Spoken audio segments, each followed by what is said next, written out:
This is the 130th episode of the Productive Conversations podcast. And to celebrate this milestone, we're going to reflect on the 2022 Royal Rumble, first wrestling show in a while.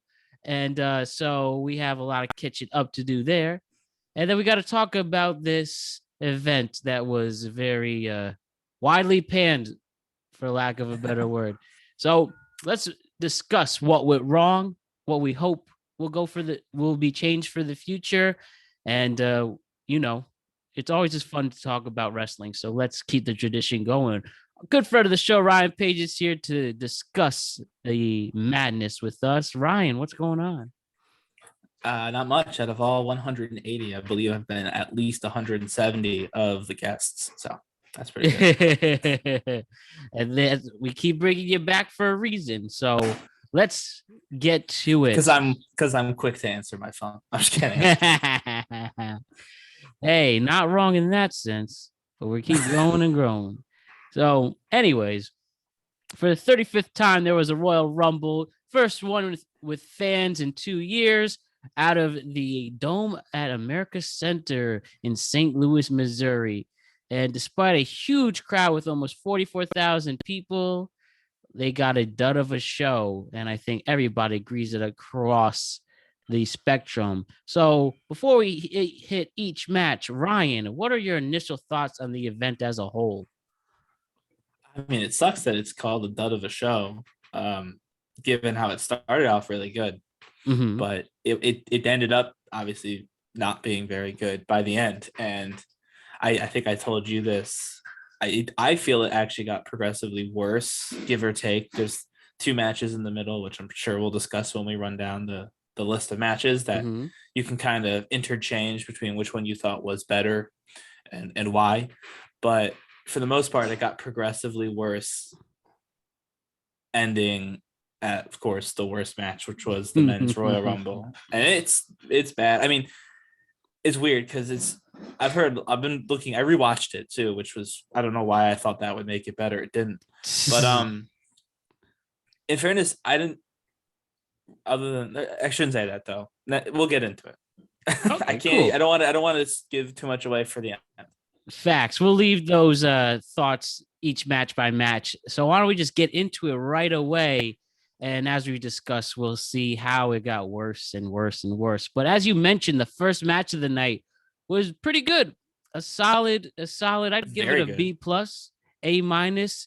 I mean, especially when it came to the near falls between these two individuals, I thought a change might be happening. But all in all, it seems that something is continuing in this feud. But Roman Reigns actually was defeated by Seth freaking oh man, tongue twister. Sorry about that. Seth freaking Rollins defeated Roman Reigns by disqualification at a 14-minute match that featured the return of Seth Rollins' Shield, and that quote unquote got in the mind games of Roman Reigns. But yet, even in a 15-minute increment, I think the near falls were intense. I thought some of the spots were pretty awesome to watch. And even without the Usos' involvement, as they were banned from ringside, it still was the best match of the night. Great start, and we know what happens from here on out. But Ryan, tell me how you feel about the first match of the night, the WWE Universal Championship match. The only problem was, and I don't want to say the ending, because actually I think the way the match ended was fine. It was the execution on the ending. Everything else was perfect. I would say it was an A match. Easily an A match, with the exception of a really bad ending. So the A minus, I could see where you're coming from with that. And for those of you who are listening to this as an actual recap of it, the referee was trying to show that Seth Rollins had fallen unconscious, and then Seth Rollins got his hand on the rope, which is how the disqualification ended up happening. And the referee put Seth Rollins' hand on the rope is what happened. That's what the camera was right up there, so we could see it all happen. He picked up his hand to show that he was, had lost feeling in his hand or whatever, or passed out. And then when he put it down, he moved it forward and put it down on the rope. And so it looked essentially like the referee was helping Seth Rollins to stay in the match. And that was the only. And then again, I heard the rumors that they decided to do the break, the beatdown at the end to make sure that people were booing the bad guy, who's Roman Reigns, and not the ending. And I don't know. I don't think that was true, because it was definitely a callback to the Shield ending. That was what it was meant to look like. Yeah, they had the same camera angles and everything. Yes. So I think legit that was homage. Right. So I think that was definitely the plan. Now, maybe that was the plan because they were worried that people would get mad at the ending and wanted to have something else for people to boo besides, the referee. But I think that had they just done it's crazy because I've obviously been watching a long time, but I remember when I was a kid, John Cena and Triple H at WrestleMania. I think it was like the first time he used King of Kings when he came out. Triple H did. He had like the fur 22 on and WrestleMania 22 from Chicago. And so when I want to say it was Triple H doing some sort of sleeper submission on John Cena, who they did the hand thing like they did in this match, and then they won 2, and then on the third one, John Cena caught himself, kind of hulked up a little bit, and of course in that move ended up breaking out of the hold. You don't even have to do that. Just do it. That same thing here. The 2 count on Seth, and then on count 3, let it fall where it is, and Seth just doesn't hit the mat, and he can hulk up, move forward just a little bit, and grab the rope himself. And then this ending would have been fine. It would have shown that Seth is tough, which is, maybe they weren't trying to show Seth was tough. Maybe it was almost supposed to be like a weird accident, like a fluke, kind of like how they tried to do that whole, the ring broke to, fate saved Roman Reigns against Finn Balor to make him look strong, which didn't do that. But so maybe maybe it wasn't supposed to look strong. Maybe it was supposed to look like dumb luck that his hand made it there, but it ended up looking like the referee just, put his hand on the rope, which I think took away from definitely my favorite match of the night. Probably the best match of the night, all things considered, which is crazy. They had 2 Royal Rumbles, and the best match of the night was a singles match between Seth Rollins and Roman Reigns, who are admittedly very good, but still, Royal Rumble, 2 of them were both, in my opinion, outperformed by a 15-minute singles match. That's opened the show. It's like they almost knew what they were going to do and disappoint us. And so might as well get the good stuff out first, and then, you go from there. But I guess some other takeaways now you can figure out now. So where do we go from here this in their feud? So do you see an Elimination Chamber match? Did you? Oh, or I should say before I even said that. I know what happened wrong. Do you feel that Seth could have won it at any point? Like I said, with those near falls, that curb stomp in particular around the 8-minute mark. Do you feel that he almost had it, or Roman's really good? It seems Roman matches are really good at the near fall. Like he's a master at that. Yeah, I mean, in the moment watching, I was definitely, not that I actually ever believed that there would be a title change at Royal Rumble, but which we'll get into that. But in the moment, like physically watching, when you take away all of the thoughts that crazy fans have beforehand, I definitely the near falls were really good in this match. I guess, I mean, I don't think it was impossible, to be honest with you. I thought it was more possible than a different title change that ended up happening. So to be completely honest with you, because of other stories that they'd been doing on Raw and SmackDown between a couple other wrestlers and Seth Rollins, he's in like 5 stories right now, which is insane. It's like they don't have anyone to do anything, so Seth Rollins is just everybody's opponent.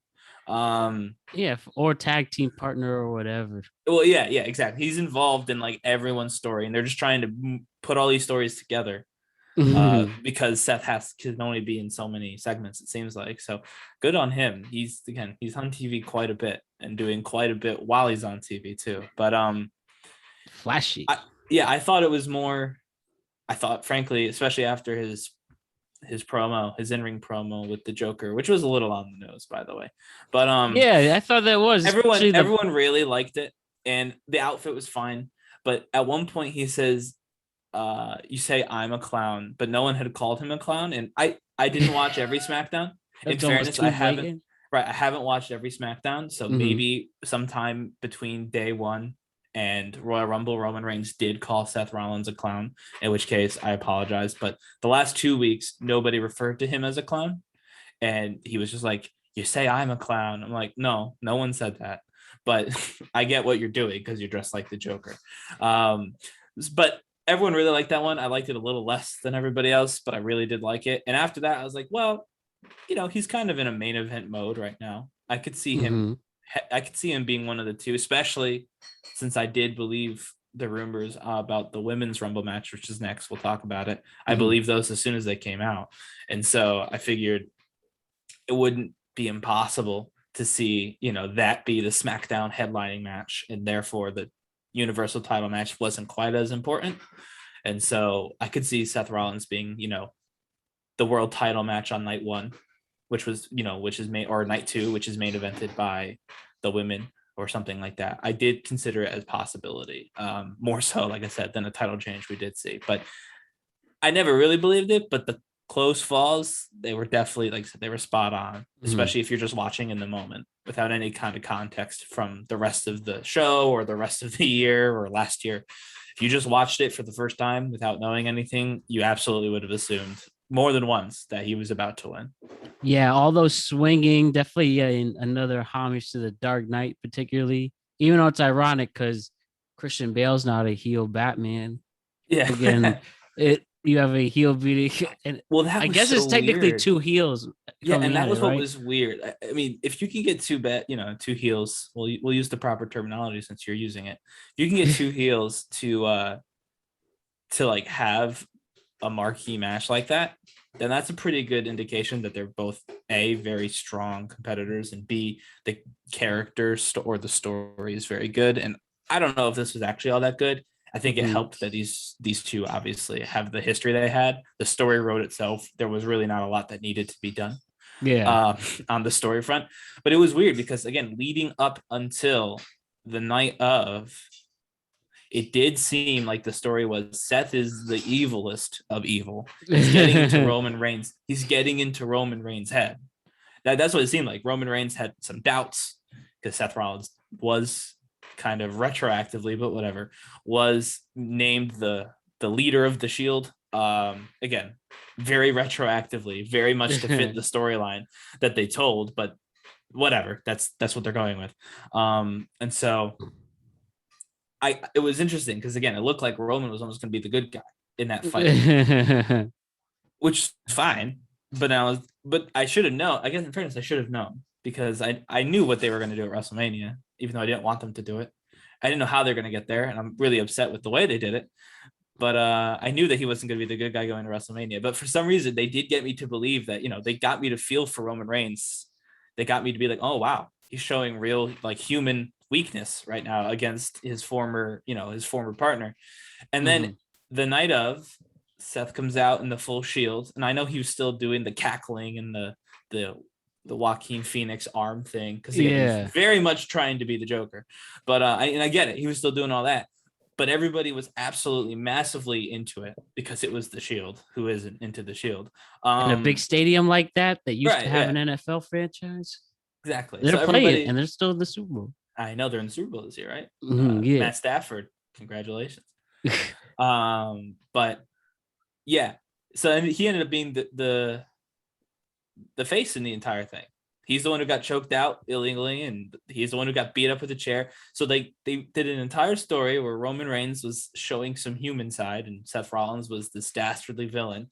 And then Roman Reigns choked him out and beat him up, and he looked like a total, he looked like the total bad guy. It was weird. It was like we started with Joker versus Batman, and we ended with Bane versus I don't even know.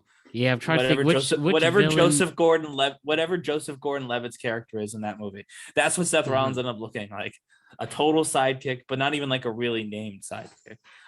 And I'm trying to think of who was. I mean, not in the match, by the way. In the match, he was great. Yeah, but I'm saying, like, by the end, the person who before the night started was the bad guy, and very easily the bad guy. was like this weird kind of, again, not even really a good guy, almost like a civilian, like An like a anti-hero? non-import. No, I wouldn't even give him. He wasn't even the main character. Mm-hmm. Because it was ultimately to set up Roman Reigns to do what he did later on in the night, which we'll get to. But Seth Rollins looked like this, conniving villain, and ended up being, an auxiliary piece in someone else's story. Well, yeah, I guess that just attests to the talent Seth Rollins has, and we'll see how this story pans itself out.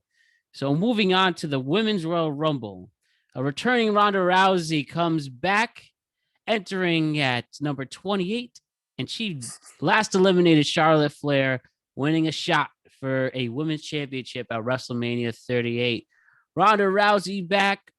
The if we're looking at this as a whole, the 30 entrants, we definitely had more, quote unquote surprise returns on the women's side than the men's. We had some cool spots throwing in and out. And ultimately we had Ronda Rousey coming back. And, it looks like very predictable. Again, it doesn't seem to be, it's reported as not a popular decision in the women's locker room. But what are you going to do? The first prime timer getting her shot. Yay, after a 3-year hiatus. And then what was, I can't think, I don't remember the Raw announcer's name, but he said, this is like the greatest combat athlete of all time. Jimmy Smith. Yeah. Who, in fairness to Jimmy Smith, before you say what you're about to say, because I don't know what you're about to say, Jimmy Smith was a Bellator announcer for a very long time. So he does have a background in combat sports. So he's good. It's not like when Byron Saxton says things and you just ignore it, or when even Corey Graves, who I happen to like quite a bit, says things and you can just ignore it. In terms of combat sports, Jimmy Smith is knowledgeable. Yeah. No, I think doesn't mean Ronda Rousey in her prime, definitely you could argue in the that conversation, for sure. right? In the conversation, if nothing else. Yes, definitely. But anyways, how do you see this match as a whole, Ryan? In this, Ronda Rousey winning. I mean, I still like Charlotte Flair. Mm-hmm. Most people don't, or they do, but they like her because they like her as a bad guy. They like to boo. I personally don't mind face Charlotte or heel Charlotte. I just like watching Charlotte wrestle. Honestly, if I think to the WWE's roster of professional wrestlers, probably all of my favorite matches that have a wrestler still on the roster involve Charlotte. Not all, but a lot of them. At WrestleMania the last few years, Charlotte's been really the best part. Yeah. Not last year, but other years. And so I think that, obviously Charlotte got thrown out by Ronda, so that's who Ronda's going to fight. And, obviously, one-on-one this time. Yeah, one-on-one this time, and maybe Becky's SummerSlam. Maybe Ronda's got. I heard Ronda's got a full year, so she's got WrestleMania to WrestleMania. If this was kind of like an extra little stuff that she's your signing bonus to Mania to so if she's going from Mania to Mania, I could see her, dropping a title to Becky Lynch. Of course, that means you have to put a title on Ronda Rousey probably for a pretty long time, and B, you have to take the title off Becky Lynch, and that could very well happen at WrestleMania, to be honest with you. But yeah, so obviously at some point, either SummerSlam or next WrestleMania, if Ronda's around that long, Becky Lynch is going to face Ronda Rousey one-on-one. They're going to give. I know everyone's like, they'll never give us that match because they hate their fans, and maybe they do, but they will. It's still a big match. They will still give us that because they hate the fans, but they love the money. Exactly, that will give them a lot of money, so they will do it eventually. I actually had a crazy thought. Ronda's got the because Charlotte was in the Rumble, right? Because she wanted to make sure that she won so she could challenge Becky, so she could be in the main event, or some weird sideways logic that Charlotte had when she announced 3 weeks ago before the Rumble. I almost thought, it's are they really going to run back the triple threat? And I know I might be the only person who would actually be genuinely okay with that. But I did have a quick thought of Ronda Rousey's because she's Ronda Rousey and can do whatever she wants. Instead of picking, she's gonna challenge them both using the Royal Rumble and make the triple threat happen again, and that'll be like night 1 main event, and then the men will have night 2 all to themselves. Do you like that idea or not? I mean, again, I personally would, because I liked the triple threat the first time because I like Charlotte Flair and I wanted to see her main event WrestleMania. I happened to be at that WrestleMania, which made it even better. Although I did like Asuka Charlotte, probably my favorite women's match of recent history for sure, and maybe not counting NXT, it's one of the best ones they've had on the main roster. Period. For sure. Every time those two fight, and so I would have been fine seeing that match run back with the roles reversed this time, with Asuka being champ and Charlotte having won or whatever. I forget the situation. It was 3 years ago, but that was the other option. Would have been fine, but I wanted to see Charlotte get the main event at the WrestleMania. I was at that WrestleMania, so I was pretty excited about it. I was the only one. I was the only one in my section excited about it. And I was happy Becky won. It made sense. Becky won. I like Becky, and Becky was, the super, face in that, and everybody wanted a fan favorite for sure. And so I was good with that. I wasn't like, I want Charlotte to hold all the titles, which seems to be how WWE tries to make Charlotte, the all-seeing Charlotte. She has all of the championships all of the time. So I don't need that. But I do like Charlotte being in the main event because she delivers every time, as does Becky. And Ronda looked good. I know she just had a kid, so I wasn't necessarily sure how she would wrestle, but she didn't come out last, which was nice because it made sure people didn't boo immediately. Just third to last. Yeah, close enough to the end that it was okay, that she didn't have to work too hard on her first match back without having been in a ring for like 3 years. But far enough away from the end that people were like, okay, she had to earn it a little bit. Shayna Basler, whom I also really like, was also at the end, and they had that whole thing, and I hope that turns into something. I hope maybe I don't know. I think she probably already announced that she was challenging Charlotte. If she hasn't, though, I would love to see her like continue toying around with who am I going to pick, and then maybe have Charlotte and Becky like gang up on her, and then you get Ronda and Shayna versus Charlotte and Becky at something. I don't even know if there's enough. Honestly, I don't even know if there's enough pay-per-views. Premium live events, you mean? Sorry, yes, premium live events to do this, in fairness, because I know the Elimination Chamber in Saudi Arabia, which, I mean, horrible idea. Whoever is in the PR department, not just, yes, Saudi Arabia in general, horrible idea. But to put the Elimination Chamber in Saudi Arabia, it's just a very provocative name, even in America.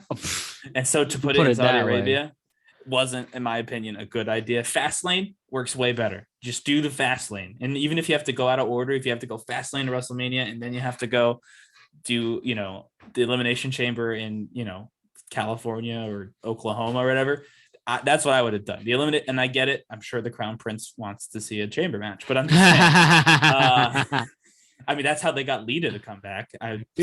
Spoiler, this happened. We filmed this after Raw, so I do know some things that someone who was listening back in time won't know, but they got Lita to come back to wrestle in front of the Crown Prince for the women's title. So obviously there's still some pull there, but Crown Prince. I do think the winner was fine. I had a bunch of ideas of who I thought would win before I knew Ronda was coming back. The only real winner that could have been was Bianca, who just won, which doesn't mean she can't Finally get her redemption story. But I think that's going to happen anyway. I would feel bad if Bianca Belair isn't on WrestleMania, then that was a missed opportunity. And if they can't find a way to write the story for her to be on WrestleMania for a title, then they did for Charlotte for your match that you saw. You just put her in, right? And I'm like, honestly, again, fantasy booking, even in the worst case scenario for Bianca, where they do run back the women's triple threat, have Bianca win an opportunity at one of those titles at the next opportunity that comes up, and have her challenge the next day the winner for the titles. Like, Bianca should have a championship match at WrestleMania. And if the only way that they can figure out how to do that is the Royal Rumble, then yes, I do feel bad that Ronda won. But I think it was a big way to bring Ronda back compared to the men's Rumble, Ronda coming back and all of the others. So, Alina, Lita was in that match, which obviously we saw was more than just a one-off. Mickie James coming out to the hardcore country song she uses, and she had the Impact Knockouts title on when she got there. They really need brand awareness. In fact, I don't know though, but I don't know if that's honestly though. So I've been hearing more and more stories about the women that said no. Nia Jax said no. Both of the Iconics said no. So you know what, Mickie James, maybe she said this is an opportunity, and I get why maybe someone who, I mean, Nia Jax is still in a non-compete 90-day. I think that ends like tomorrow. So I can see what she's like. Doesn't come back. I can see what she's like. Why would I come back? I haven't even technically left yet. if you wanted me to be in the Royal Rumble, you could have not fired me. All that stuff. So I get all that, but Mickie James has left, has started competing somewhere else. I thought, you know, obviously they were hard up for people this year, and which happens when you fire everyone. And so I think maybe she saw it as an opportunity, less for, you know, brand awareness for Impact, and more of a, I'm going to show up with the title. That is the major title of another, I mean, reputable company in North America. There's not that many. Really, there's WWE, AEW. I mean, Impact is probably number 3, right? Yeah, and then Ring of Honor, then that's it. Ring of Honor is gone till April. So it's probably not Ring of Honor. It could be Major League Wrestling, could be Game Change Wrestling, it could be the NWA. There's a couple. What was that wrestling from the Vice story? The crazy that Dean Ambrose started. Oh, CZW. CZW. Yeah, it could be Combat Zone Wrestling. Why? It's a big one, and it's got other stars. You know, what's it in West Virginia? If you look at obviously John Moxley, Dean Ambrose is probably the most prominent. But if you look at specifically the AEW roster, and then go back and search the CZW roster or matches, you'll see a couple of names appear. Moxley's not the only one who, you know, started down in CZW before making it into like the televised stuff. So, but I think the Women's Rumble was good. Honestly, it was actually great. I shouldn't say that. I think it was really good, and it's great now because of what came later. So it's like the one thing. So the whole show on the whole, the ending ruined the whole show, but the ending made the Women's Royal Rumble seem just a little bit better than it probably was, because it was the best Royal Rumble on their show. And again, Bianca did have a really good run. Liv Morgan was in there for, you know, some time. It got the Sarah Logan return, so they did like a Riot Squad without the Ruby Riot because she's on TV elsewhere. But so again, it was a much more traditional Royal Rumble. I don't think it's anything like to write home about it, but it feels like it is because of the direct comparison to later on in the night. Oh yeah, I think ultimately, like I said, it was fun to see a lot of people come back, and you know, good spots throughout. Michelle McCool. They treated her like she was the second coming of I don't even know what. And I'm pretty sure it's just because Undertaker will never come back. So this is the closest they can get. Yeah. Backstage Undertaker. Now he's just a tall biker dude with a neck tattoo. Yeah. But she did well. I mean, it wasn't bad. Kelly. I know Kelly from her expose days. You had Ivory come back. Yeah, I mean, that was a little before us. I like the Bellas. I mean, I've now said I like Charlotte Flair and the Bellas. So anyone who does like wrestling who hears this is going to turn this off 2 matches in. But I do. I like Nikki, actually. I shouldn't say I like the Bellas. Actually, the entire time Brie was in the ring, I just, you know, every time Melissa, my fiance, was watching, she was kind of only half watching. Whenever she would stop paying attention, I would do the Brie mode song because it's very annoying. Also, how she got a yes chant. I didn't think that would happen. I thought that was the fans were going to not do a yes chant specifically to show that they were upset that Daniel Bryan was in a different company, or that they supported him in a different company. They respected him enough not to do that. They just did, they did the yes chant, and they did the whole thing for Brie Bella. So WWE is going to make sure she's at WrestleMania so they can get that yes chant footage. Since they can't, you know, get Daniel Bryan probably ever again. He's probably never coming back. He'll get into the Hall of Fame at some point, maybe, and at that point he'll be back. But before then, not Tony Khan will be running the show anyways by then, right? Who knows? Who knows? To be honest with you, it's not gonna be Shane McMahon though. We know that.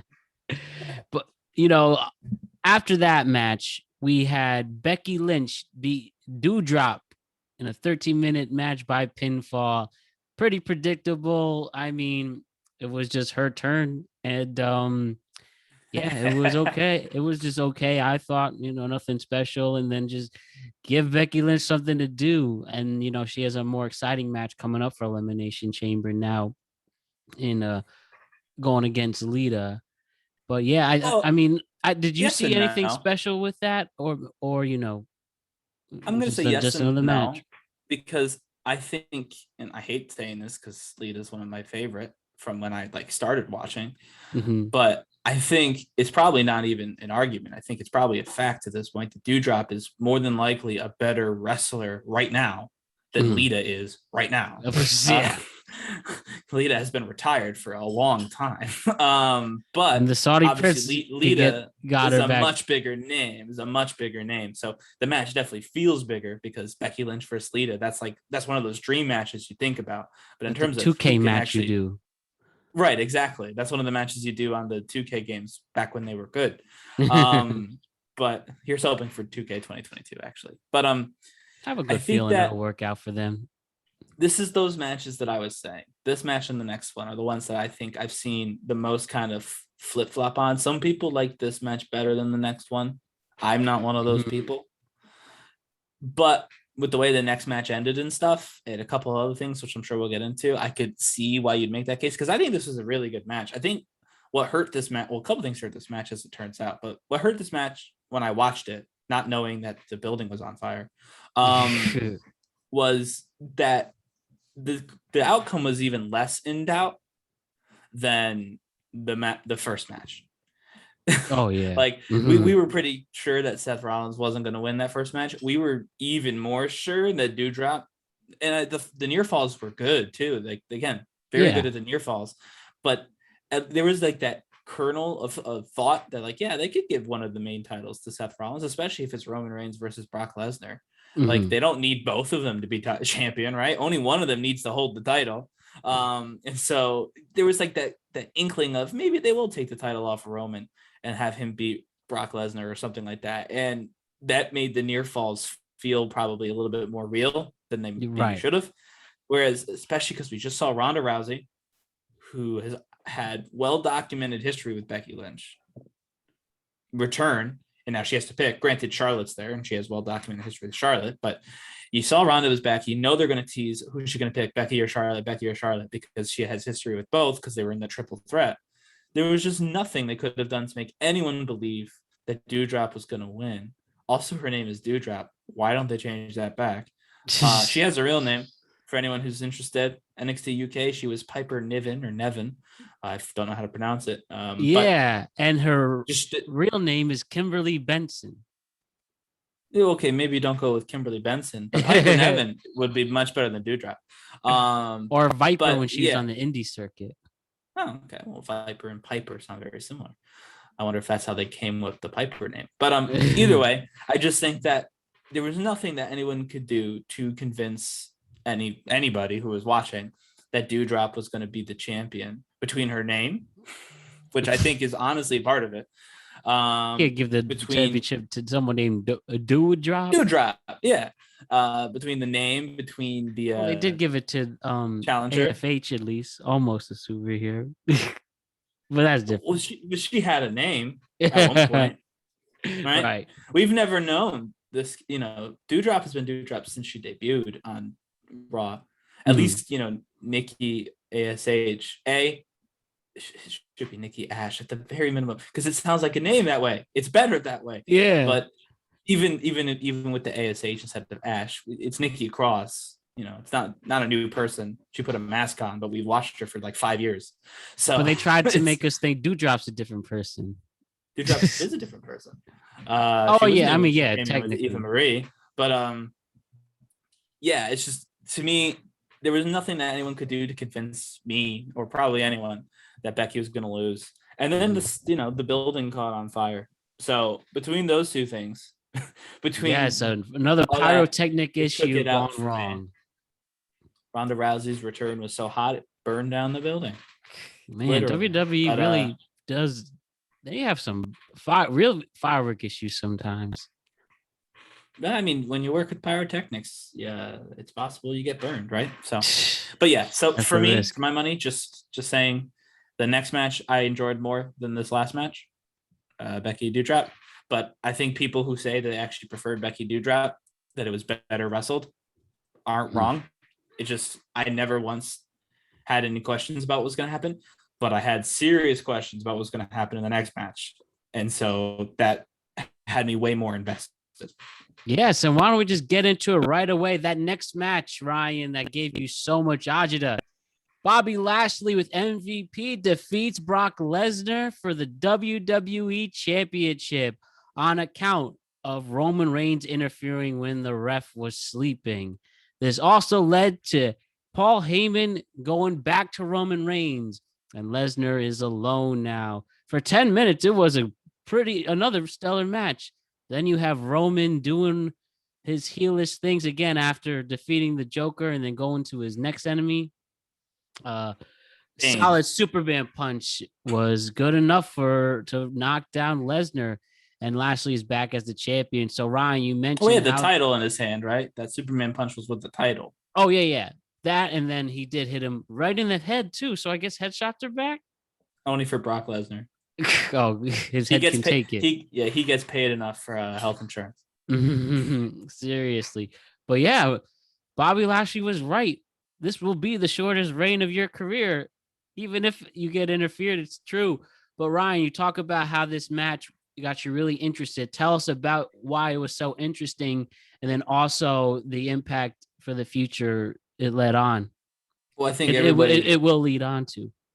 I mean, I think everybody has been waiting for the Paul Heyman on a pole match since day one, I guess. But or before day one, or in an ambulance match, or what was it? There was another one. There was one. They have SmackDown. The whole story where they both have Paul Heyman, so that was built in, and they had the one title that was supposed to be at day one, but COVID got the pinfall victory over Roman Reigns. Yeah. So Brock Lesnar had to find a new match to win.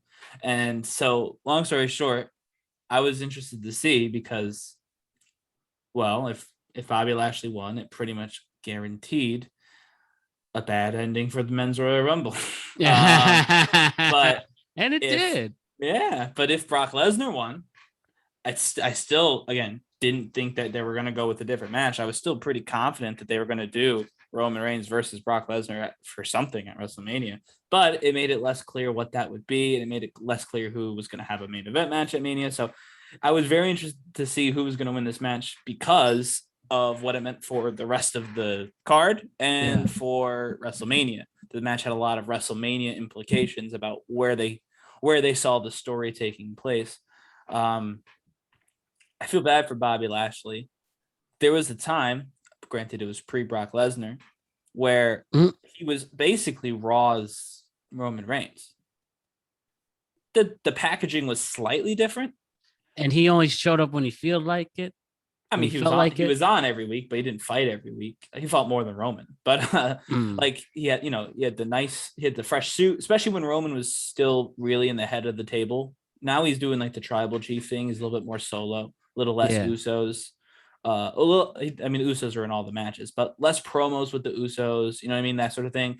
With Paul Heyman gone, he's kind of got a slightly different character. But at the very beginning, when he was head of the table, he had the new head of the table T-shirt, and he had his posse and Paul Heyman. He had the suits on with the title. The Hurt Business was doing something very similar. I think they might have even been doing it slightly better. Oh, by the way, I thought you were talking about Lesnar for a second. My bad on that. Oh, no. Part-time. Yeah, no. Yes, Lesnar, like you said, with Lashley and Roman for a while, I thought they were on par. And actually, to be honest with you, I thought for a while that Lashley versus Roman would be an excellent WrestleMania match, and it still would be. Never been done before either. Not a repeat. Wink, wink. Yeah, and I thought we were going to get it at, obviously, Big E, came in there. Well, not Big E, whoever was at Drew Survivor McIntyre. Series. Yeah.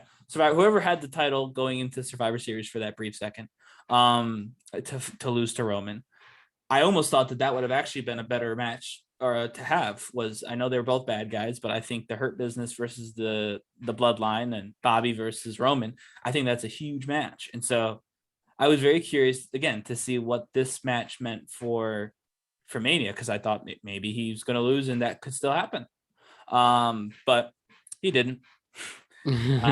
And we got pretty much what we expected was going to happen once we realized that they needed to get Brock Lesnar into the main event match. But then the next night they completely mucked it up anyway. So this could have been a WrestleMania match, but again, WWE I guess feels like trolling again, and we'll obviously probably highlight it in the next couple of matches we discussed too, but I think for a match that really could have so much potential that could get so many outsiders' interest and something that can, never been done before. And it's just a gimmick for another repeat story that, we don't really want to hear or trust that it will be anything different. And at this point too, in the show, like I said, the first two I thought were great matches. Yep. These two were a little bit more standard. I didn't like the next two, and some people really liked the next one. I was bored. But yeah, so they weren't all that interesting matches to begin with. This one I think was better, but the ending again was all screwy. The referees again, which not their fault, but why didn't the second referee come out and make any reference to the fact that Brock Lesnar had just been assaulted by Roman Reigns? He pretended it didn't happen. It would have been better if they had the first ref wake up. Okay, the ref took a nap. He woke up now. Bobby Lashley's pinning Brock 1, 2, 3. That's fine. He missed the little thing. But a different, seemingly sentient and conscious ref came out and counted the 1, 2, 3. And didn't. He didn't. Right, he must have not watched the screen or anything. Right, exactly. Well, everyone has to look at the screen this way. He must have been turning this way. He wasn't facing the screen. But clearly. So the ending to me was not great on that one, and the match itself wasn't as good as the Seth Roman one, and so that's why I think it's better. But I think this is probably my third favorite match of the night. Mm-hmm. Which I mean, on a card of 6 means it's really in the middle, but halfway there. Yeah, but we'll get into the next one, and this was the first match that actively I couldn't get into. Which, in fairness, upon rewatching, I was grateful for this match, because if it had ended with the ending of the next match, then the show probably would have been better. If it had ended with a mixed tag match, the show probably would have got better reviews. And if it was just a fun and good mixed match, but yes, I also it was a good mixed match. I think it was good. It's just I was bored. I didn't care. Yeah, you already. Plus, I knew he was gonna win. We knew he was gonna win, and not even like we knew he was gonna win because we paid too much attention. No, they did this match before, minus the wives, but they did the match. Edge won. Sorry, guys, it's Edge versus Miz. Yeah, exactly. So they did the match. Edge won, and then they did it again. Well, why would Edge lose the second time? WWE just needs the Miz and Mrs. to lose again for another more popular star. Yeah, which is fine, because Miz seems to really enjoy it, and he puts on decent, like the segments are always good, the story is good, and he's fine at wrestling. So I don't mind it. It's just at this point, again, the building had caught on fire. I think everybody was already keyed up to what was going to happen at the end of the show, which people didn't like.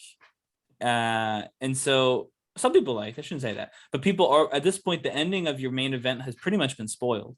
And so in a wrestling show, having spoiler alerts, it's pretty much spoiled by the way that they did the show. And it just, to me, it was just kind of there. If they put it earlier, actually, I will say that if they switched this with like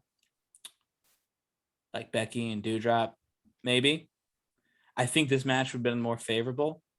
I think whatever match they put there was going to have a little bit of, just kind of a downtick because of the Bobby Brock match. But I think that this match would have done better in a different spot, because it was kind of so nothing. If they at least had the Raw Women's Championship on right before the Men's Rumble, people have been like, all right, well, it's a championship match. Becky Lynch, too. You know what I mean? Like, yes, we kind of know it's going to happen, but all right. Or, again, even switching this one with the Brock match. but that wouldn't have given Brock Lesnar enough time to do what he had to do backstage for the end of the show. But we'll get into the obvious. I mean, I've kind of stolen your segment. Obviously, we're talking about the mixed match tag team. Yeah. No, you're good. It's the It couple and the Grit couple. I hate that name. Hate that. That's and worse than Nikki ASH, actually. The grit. What's a grit couple? What couples like base their relationship off grit? But yeah, as you said, Edge and Beth Phoenix defeat those two and Miz and Maurice, and like you said, it was just kind of there. And I love Edge, by the way. Beth Phoenix is great. So I don't hate the Grit couple. I hate the name Grit couple. But no, I love it seeing Edge win. And I get that he has to lose more than he wins now because he's, a legend. He's a Hall of Famer. Put people over. I mean, I kind of thought, and I guess I still think it, Edge is probably in a pretty good position. He's not in Saudi Arabia. Spoiler alert. I didn't know that. I shouldn't say he doesn't need the blood money. He's not in the title match at Saudi Arabia. He may have his own special match against, I don't even know, whoever legend they're gonna the Great Khali or something. Yeah, whoever put John Cena in. I think John Cena has already said he's not doing that. He's got too much of another career to do that. But whoever. Have you seen Pacemaker? No, I'm back in office now, so I don't have time to watch TV like I did when I was home. When I was working remotely, I had time to watch TV, but between being in the office and commuting, I have to be very selective. But the weekends are coming, so we'll see. Maybe we'll see. With the weekend, maybe I'll be able to get a couple of episodes in. But yeah, I think that I don't know if it'll be a young talent like Austin Theory that they're trying to push in front of a larger audience, or if it'll be again another legend, maybe Randy Orton, like rated RKO could do a thing. But whatever. Edge might be on the show, but I'm saying he's not in the title match on that show. Yeah. I think there's a very strong chance that he could be the challenger for the WWE Championship. He could be in the main event against Bobby or AJ or whoever's going to walk out with that title. Probably Bobby, maybe Brock. Who knows? It could always be Brock Lesnar. So that's really what we learned from the Royal Rumble is whenever it's not Brock Lesnar, it could still be Brock Lesnar. Yeah, he's literally both a SmackDown Raw. Yeah, he's on all the brands. He's all the champions. But whoever not named Brock Lesnar is holding the WWE Championship after they, return from the Prince's Palace there in Riyadh. I think Edge could make sense as the primary, as the challenger, and he could even win that match. I don't think it would be out of line to give Edge one more WWE Championship. Especially if it's not going to be your main. I mean, let's be real. It's not Brock Roman's the main story. It's the only story they've told for the past 2.5 months. So they don't really care about who holds the WWE Championship at the moment. So why not let it be Edge? People would get absolutely hyped for it because everybody loves Edge. Seriously. And then you could have him do just again, maybe not even a real story. The story could be, Edge is in his last championship run. You can even call it that. No one's going to care if you end up lying, but it's probably true. It probably will be his last run. So that could be the whole story. This is Edge's last run as champion, and he could just like an open challenge kind of thing, or like kind of quick little stories with some younger talent before putting over like AJ or somebody. I don't know. Or Brock, because it could always be Brock. But yeah, I think that the Edge winning made sense. Obviously, the only reason you would have Edge lose is if this was the WrestleMania program. And God, I hope it's not the WrestleMania program. I really don't. You know what I want? I want Johnny Knoxville versus The Miz. Let's get Miz to be the celebrity wrestler.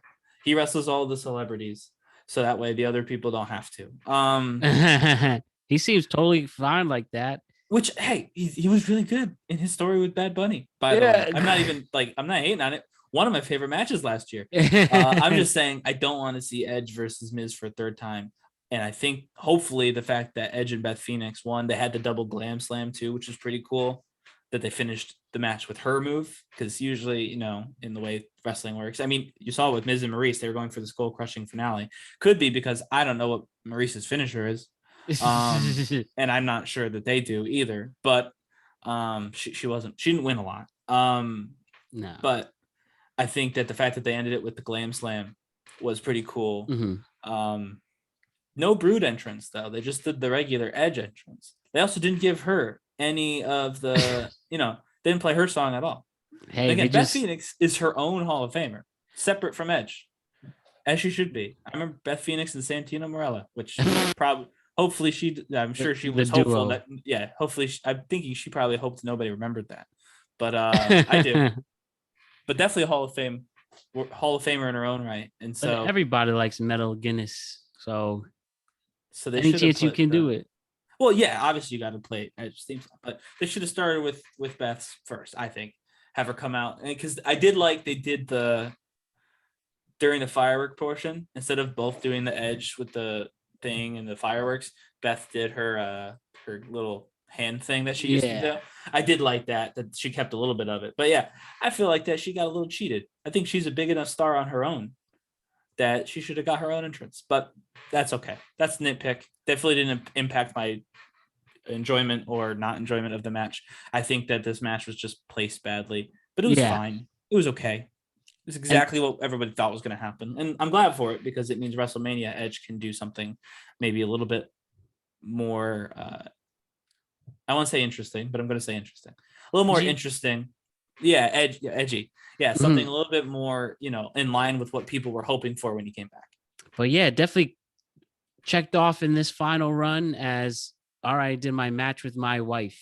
Yeah, on to the next one. So their kids got to see them wrestle together. Yeah. So, listen, there's plenty of reasons why it was a good idea. I'm just saying, I'm glad it's out of the way, and that they didn't try and make that the Mania match, because there's a world in which that was the WrestleMania match, and that was not a WrestleMania match. Not even the undercard. Like, that's not even the opening match of WrestleMania. That was not. That was Sunday Night Heat. No, it's fine for what it was. Hear that. So this rounds it out for the main event, the 2022 Royal Rumble men's match, considered literally one of the worst Royal Rumbles matches ever. That's probably a little bit of like a recency bias thing, since we just watched it and it was bad. But, fair enough. I literally wrote that. That was just something on Pro Wrestle Talk that I saw. But ultimately, Brock Lesnar last eliminates Drew McIntyre and wins a championship match at WrestleMania 38, even though he lost the World Championship earlier in the night. But you know what? Whatever Brock wants, Brock gets in this new, I'm just a chill, funny ass dude now mode.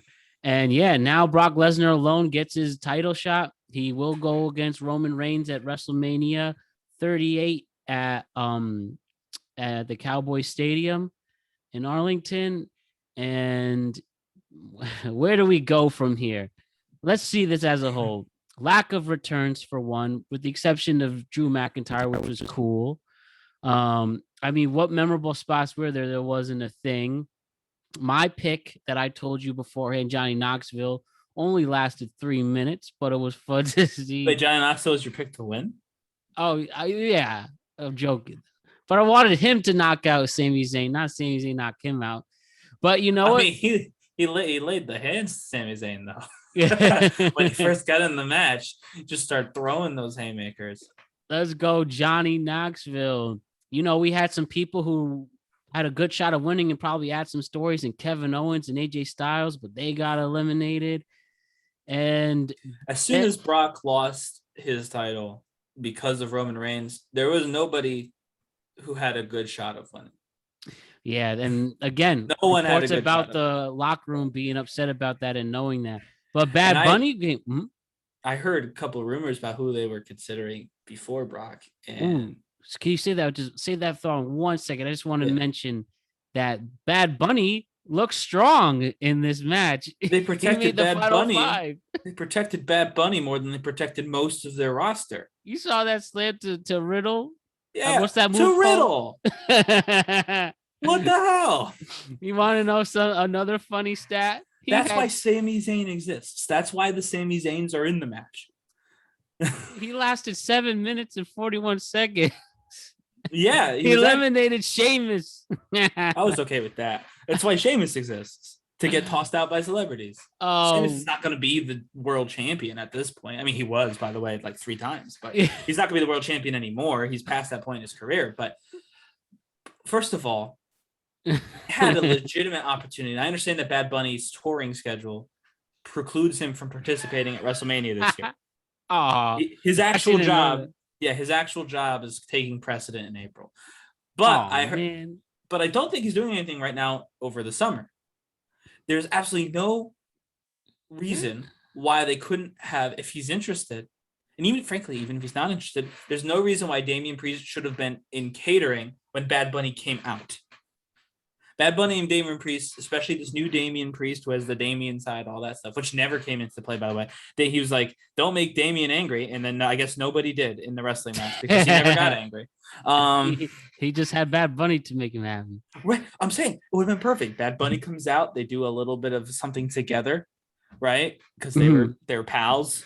Then, Bad Bunny tosses Sheamus and then, accidentally hits Damian Priest. Maybe tosses Damian Priest. We saw he tried to toss Riddle. Or don't Rey Mysterio, forget, whoever, he right? almost took out Rey Mysterio. Yeah. So clearly Bad Bunny was in it to win it. He wasn't looking to make friends. He was in it to win it. Yeah. So have him toss Damian Priest over the top rope, right?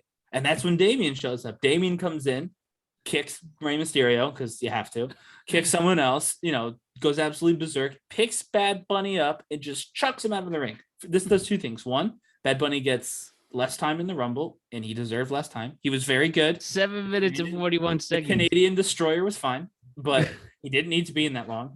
He's really an entrance in a Canadian Destroyer, and that was all we needed. He was in the final final four. I thought it was fun. I thought that it was Brock, Drew, Shane, Bad Bunny. Brock, Bruce, Shane. Yeah, I guess so. It was the final four. If this was a WWE video game, the cutscene with everybody in the corners looking at each other would have played, and Bad Bunny would have been there. Bad Bunny, Grammy Award winning biggest artist in the literal world. Which is fine. I'm glad he's got all those Grammys. He shouldn't be in the final four at the Rumble. So it would have. He's a former champion. Don't forget. Former 24/7 champion. Yeah, so is Dana Brooke. She might be current 24/7 champion. It doesn't matter. She'll be former by the time anyone hears this. My point is, it would have set up Bad Bunny's return at SummerSlam with an actual program. If he wanted to do wrestling, like 7 minutes of wrestling, he could have, but not at the Royal Rumble, because again, the Royal Rumble match is picking the main main challenger for the world title at the main event of WrestleMania. That's the point of the Royal Rumble. And that was the overall problem with the Royal Rumble. Yes, a lot of people really like the nostalgia of like the returns. By the way, none of that. Nobody except one person that we can. I'll let you finish your thought. Yeah, he is a return. But, yeah, so some people are like, I don't really care about the whole next challenger thing because they could get there any number of ways. I like to see all of the people come back for like the quick entrance. Everybody cheers like, oh my God, they're back. They do moves with the current superstars. They do maybe a move with one of their old rivals now that they're both, retired. And then they go away and let the main eventers of today take over, which is fine. That's definitely a good way to watch the Royal Rumble. Sorry, you didn't get that this year. But also, if you don't watch it for the nostalgia, you watch it because it does technically determine who's going to be challenging for the main event of WrestleMania. Who's going to be the main challenger for the men's title. And Bad Bunny almost got it there. Yeah, Bad Bunny was one of the final four people. Everybody else was in a tag team. Like Rick Boogs, who seems like a genuinely nice person, and I like him with Shinsuke Nakamura. He was in there too long. He shouldn't have been in the match. There are times where he looks strong. You know what? Another thing, Ryan. Don't fire Jeff Hardy and Keith Lee, and then give me Rick Boogs and Bad Bunny are in the final four for the Royal Rumble. You can't do both of those things. If you have too many people and you need to cut the budget, that's fine. But then the Royal Rumble should reflect that. The NXT stars, like where was Tommaso Ciampa? Where was Braun Breaker? Where was Carmelo Hayes? Where were those people? If you really were that like hard up for people, imagine what that would do for NXT if Braun Breaker was in the final four. If Braun Breaker stood up to Brock Lesnar and then got tossed instead of Shane McMahon or Bad Bunny. And it doesn't they could take the new NXT 2.0 a little more seriously. It just doesn't make sense how you can do, again, if you watch it for nostalgia, you didn't get that. If you watch it like I do to see who's going to be the main guy going into WrestleMania season, you really didn't get that. Like, it's certainly not in any compelling way. And you fired so many people only to have, again, no returns. And it was entirely, and I'm okay with mid-card people actually doing better, by the way. Like, they didn't do this, but if Ridge Holland, if they had big plans for Ridge Holland or Austin Theory, who they seem actually to have big plans for, like, if you wanted to give them a long kind of stint and maybe even give them a Final Four, like, you know, if you want to show like, hey, we're serious, Austin Theory is going to go for 20 minutes and really, you know, get some big moments, and he's going to be in the Final Four until, you know, he steps up to Drew and Brock and gets, you know, kicked in the face, whatever, fine. But they didn't even do that. They didn't even do that. They didn't set any of their mid-card people up to be future stars. It was just a showcase of the tag division, essentially. And then the couple people they had that could do it, Kevin Owens, Riddle, right? Yep, AJ Styles. That would. AJ Styles. I really, like in the 11th hour, I changed my mind. I wanted AJ to win ultimately, and that would have been a great number one. But, you know, they don't like us. But it would have been even better if, like, I mean, not better, but like, even if those were the Final Four, even if it was Brock Lesnar, Kevin Owens, Riddle, and AJ Styles. I mean, listen, I get what they were trying to do, but they failed at it because, frankly, Drew McIntyre is still more of a babyface than Brock Lesnar. They didn't want Brock Lesnar to get booed for winning this Royal Rumble, but there's no way that was going to, I mean, people didn't want to see him win the Royal Rumble. I was okay with the Roman Reigns versus Brock Lesnar match, but I wanted to see someone else win the Rumble because Brock Lesnar, we've seen we don't need him. Yeah, he doesn't need it. He could just show up on literally SmackDown. 20 years between Royal Rumbles. He could just show up on SmackDown and say, "I'm challenging Roman Reigns because he punched me in the face," and no one was going to say a word. That was no one was going to go. Like, none of the people who do what we're doing right now, but every week, we're going to be like, "I don't like this because they didn't give it any story." There's no story with anything. Brock Lesnar. Brock Lesnar's challenger got COVID, so they gave him a different championship. Yeah, there's that because ultimate nepotism. Was Roman Reigns gonna lose at day one? No, I don't think so. Probably not. You know what? You get another championship just because.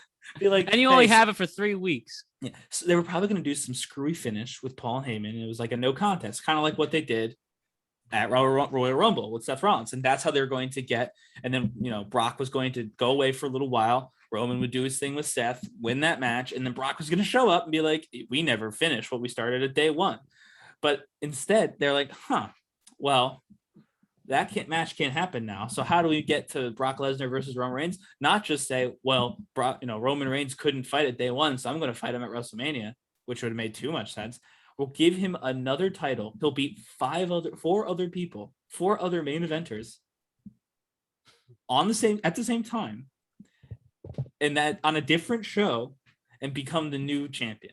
They didn't need him to win the Royal Rumble. It just didn't need to happen, and it did happen. And it happened to the exclusion of, because again, I know you said, wow, they're really going to make it champion versus champion because Brock Lesnar is going to Saudi Arabia. Yeah, that's what I'm wondering. He didn't even, all he did was just get picked. He just said, I'm going to do this now. And he didn't get a contender match or anything. No.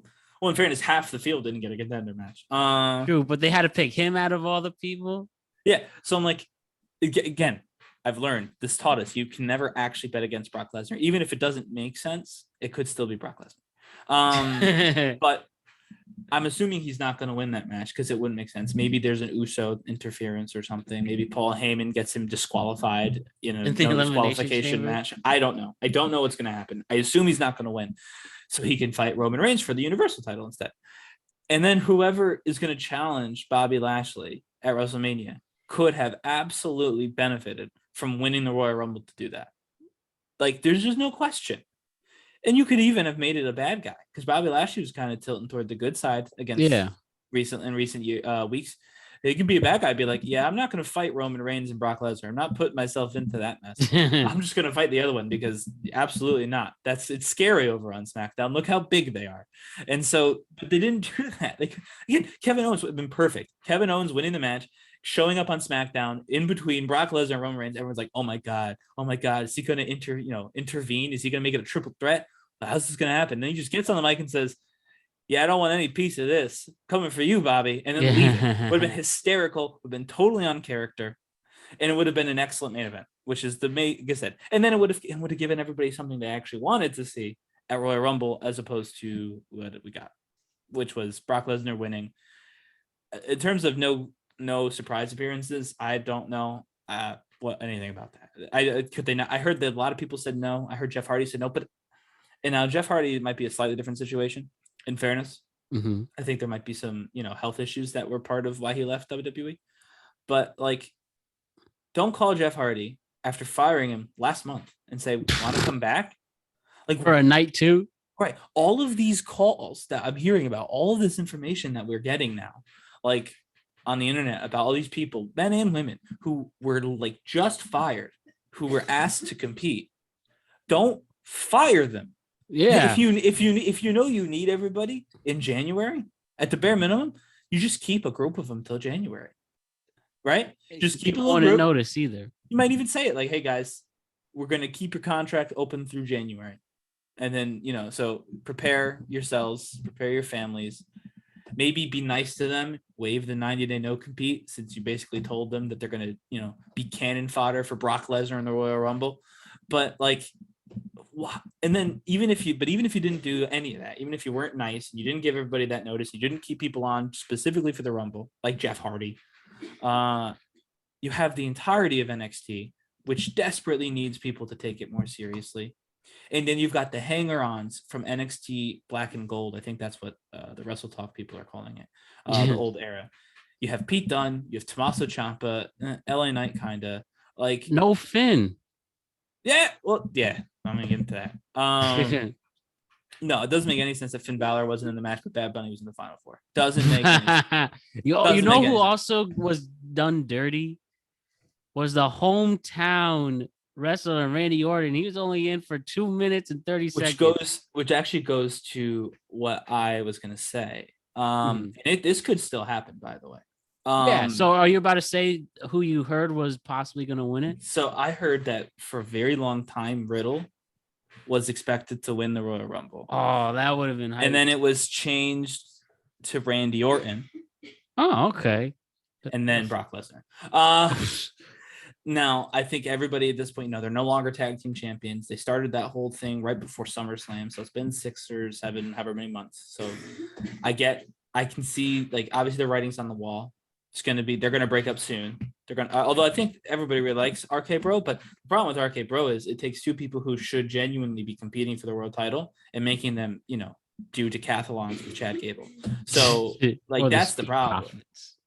Well, the Street Profits I like, but they're not even doing that. They're doing Chad Gable and Otis, and they're doing spelling bees. That's what's happening right now. And so Randy Orton should be doing that. Riddle, frankly, shouldn't be doing that. Now Riddle is in the match in Saudi Arabia for the title. Ooh, what if they gave it to him?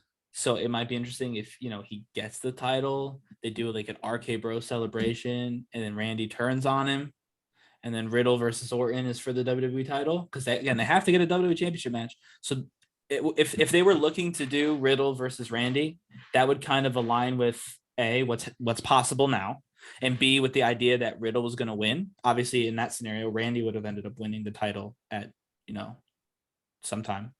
But probably in Saudi or something. Yeah, in Saudi or something like that. Or, just a random Raw, who knows? So obviously that was probably something that there would have been a little bit of a difference, but based on what we're seeing now in those reports, I think it's at least plausible that we get Randy Riddle, which is great. It's better than, it's not better than anything. It's a new match. We haven't seen it yet.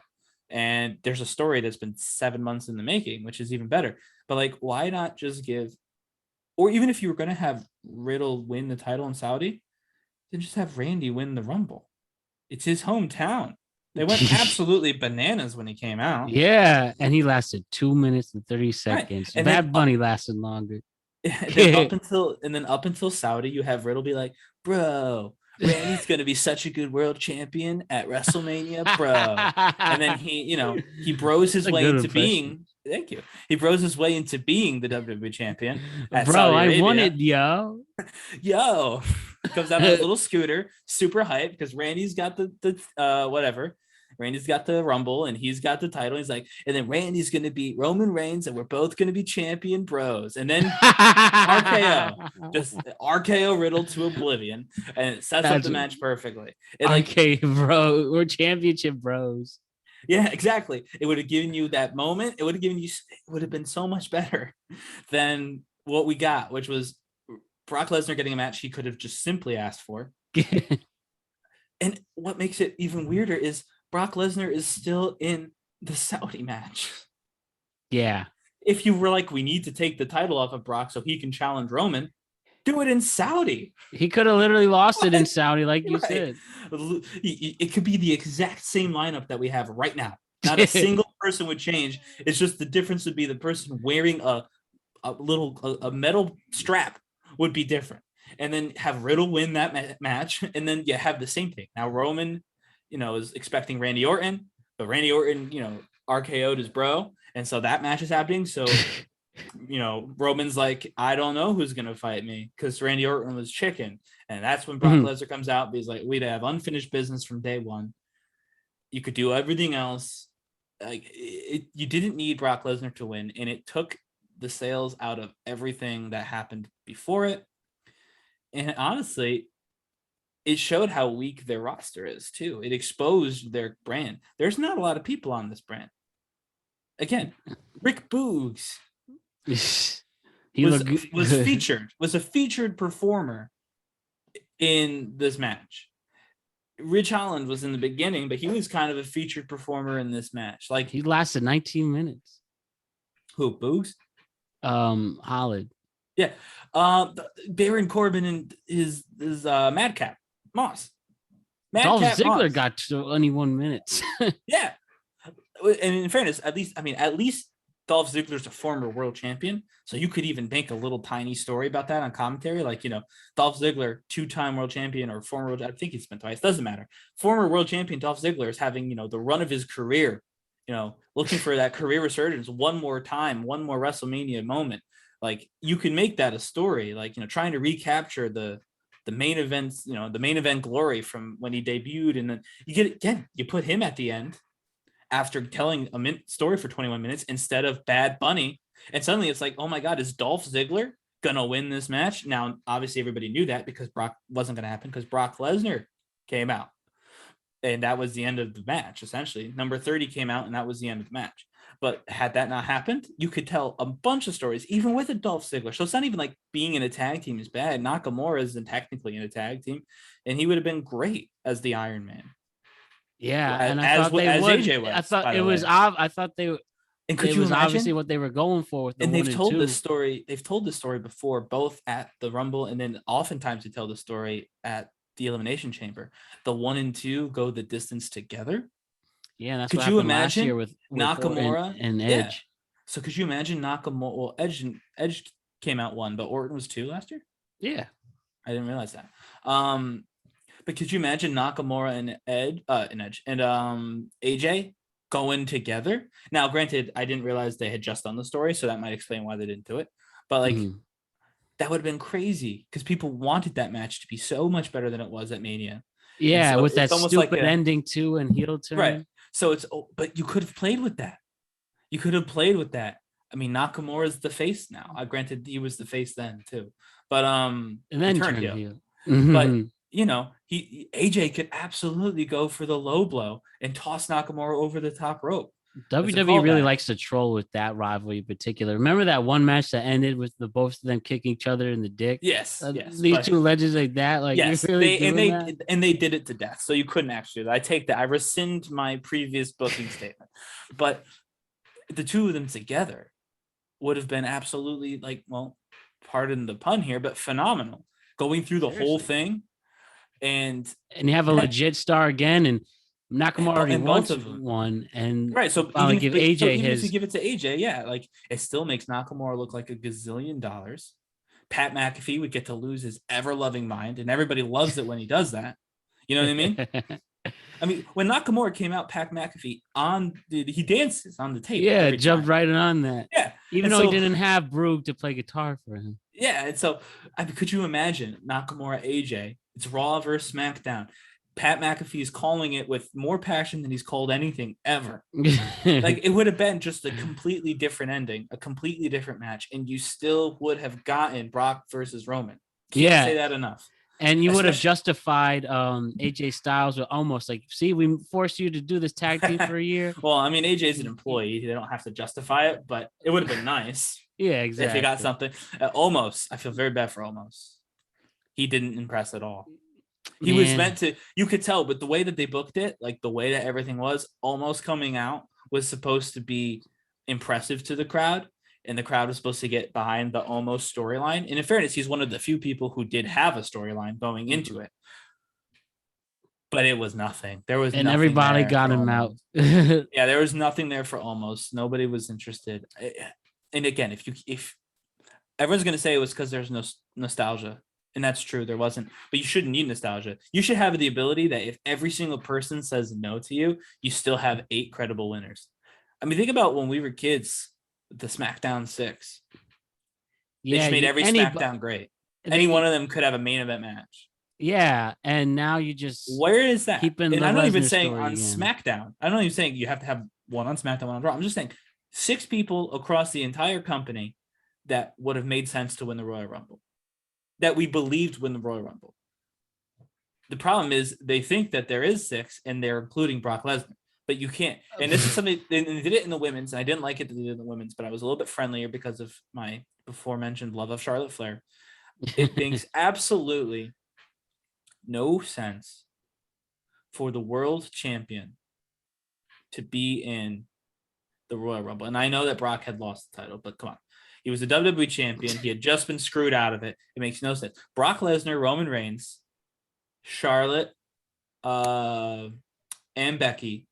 None of those 4 people should have been booked for these Royal Rumble matches. I never liked it. I didn't like it when they did it with Becky, when she took the spot for no reason, even though she had been champion. I believe they did that one time. I just don't. There's no. Remember, Roman had to defend his title on one run. Well, that's different. Yeah, I mean, if you make it for the title, that's fine. I'm good with that. But like, the champion shouldn't be in these matches. They just shouldn't be at all. And I know that they can challenge for another title, and that's a very specific thing that they've recently added, and that's cool, but I don't want to see it. Nobody wants to see the same old people win. And Brock Lesnar was in a match literally 17 minutes earlier. Yeah, right. From the start of the Rumble to the end of his match was like, what, 17 minutes or 20 minutes? You'll round up. Like, nobody wanted to see that.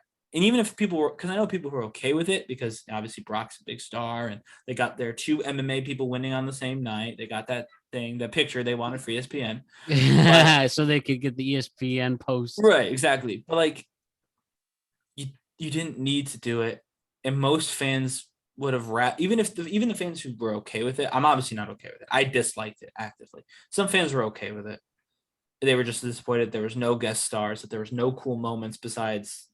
And you had Johnny Knoxville only for 90 minutes too. 90 seconds. Well, I mean, that probably makes sense. I think they probably should have done more with Johnny Knoxville, not in terms of time, not time wise, but like they should have like tossed him into Omos or something. Yeah, something a little more jackassy. Yeah, you know what I mean? Like have him like have Omos come in the ring, and then he tells like Sheamus or whatever to lawn dart him.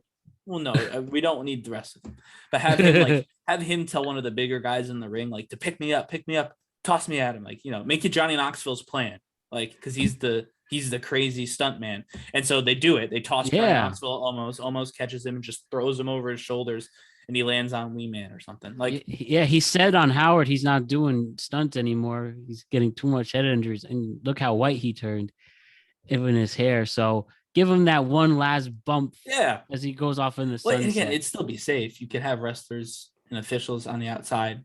To catch him when he falls over the top rope. But it was just kind of, he punched Sami Zayn, then he got kicked in the head and tossed out, essentially. Man, if only this happened, who they could, if only they brought Gronk back too. He was out by time. We don't need Gronk there. Celebrities are not the answer, because again, the Royal Rumble really, with the exception of a couple people, the Royal Rumble should feel like a bunch of people who could be world champion. And when you have a roster as, anemic as apparently WWE has, frankly, because again, nobody really felt like they could win. Again, Randy is always an outside threat to win, right? Because he's Randy Orton. And they couldn't even push AJ. Austin Theory some more. Yeah, but AJ Right. especially AJ Kevin Owens, I think was the big missed Yeah. opportunities. Yeah, and both of them outside chance to win. It makes sense, right? You could always see them as winning. That was it. 3 people, 4 when Drew came back because Drew McIntyre is the main eventer, no question. You know, I feel bad because he had that world title without any fans. I really hope he gets one eventually with fans. But either way, like you had 4 people besides Brock Lesnar in that match who were genuinely seen as good, like could win, right? As possible wins. So what you need to do then is you need to showcase all of your young talent and you need to take out all of the comedy people and put in like NXT. That's when you put NXT people in. Then the talent, like look at Austin Theory. He's an up and comer, right? You look at him, look at Rich Holland, up and comer. Those are the people that you focus on the whole show. And then the extra people, instead of the extra people being, you know, Rick Boogs, and I feel so bad because I don't dislike him, but he stands out because he was in there and he lasted toward the end, and you know what I mean. So, and again, if he wasn't shown as to be a literal joke the whole time, and maybe the Royal Rumble was a starting point. Maybe someone's going to be like, "You're a joke." Like Sheamus will call him a joke, and Rick Boogs will get a real like WrestleMania match for like the IC title or something, like a 5-way match. And maybe this is the start of real Boogs, but like they had all of the people, like they had Austin Theory and Rich Holland and Happy Corbin, like coming out like those are the main focuses, or they should have been the main focuses. Well, not Happy Corbin so much, but instead it was Madcap Moss and like Rick Boogs. I guess a little Happy Corbin anyway. But like it just those are the people, and then Bad Bunny and then Shane McMahon. Yeah, that's the last but not least. We have to mention Shane McMahon, who comes back. I guess WWE really tried to sell that he was the big return, only to get fired from the job 3 days later. Nick Khan and Vince McMahon. I read that. I'm go away. I read that Shane McMahon not only booked the Rumble. He was the producer of the Rumble. I don't know if this is true. But if it's true, bad job all around. Not enough to get fired over, I don't think, but bad job all around. And then it's only one firing too. It's not like a string of releases. Shane McMahon was let go. Yeah. But I also heard that he saw himself as being in the Saudi chamber and was pitching himself as a potential winner of the Saudi chamber. With a championship, as in he wins a world championship. Yes. He was pitching himself as a legitimate contender and possibly even WWE champion. And then that's when everybody says, "Fuck and this product." And I think that's how he got fired. But my point is, like, Shane McMahon has never held a world title. He's never held a mid-card title. I think he's been a tag team champion, like a European champion, and maybe the hardcore title back in the day. So, like, why would they think that Shane McMahon was enough to be like, oh, we got a big surprise, Shane McMahon is here? Just shows the tone deafness of this company. His dad owns the company, so you could always halfway expect Shane McMahon to show up, except for now because his dad just fired him. His dad just fired him. It's just it made no sense to me. Shane McMahon was their only surprise, and Bad Bunny and Johnny Knoxville are great. They should have been at the beginning of the match, toward the beginning. Like where Johnny Knoxville was fine, was perfect. Perfect placement for Johnny Knoxville. Bad Bunny should have been no more than 3 people away from when Johnny Knoxville got eliminated. They could have done a move together. No. Don't let them share the ring. I'm saying Johnny Knoxville gets tossed out.